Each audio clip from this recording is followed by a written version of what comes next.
Bagaimana hendak tahu kereta G2 Dashing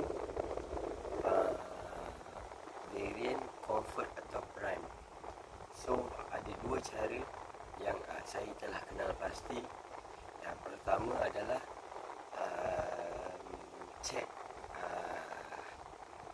saiz tayar kereta berkenaan. Jika ianya bersaiz 19 inci, maka tepatlah dakwaan tersebut. Yang kedua, cara mengenal pasti kereta itu variant Comfort atau Prime ialah dengan cara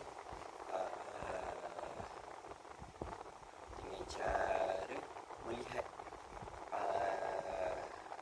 struktur atas kereta G2 Dashing berkenaan. Jika ianya terdapat panoramic sunroof, maka ia adalah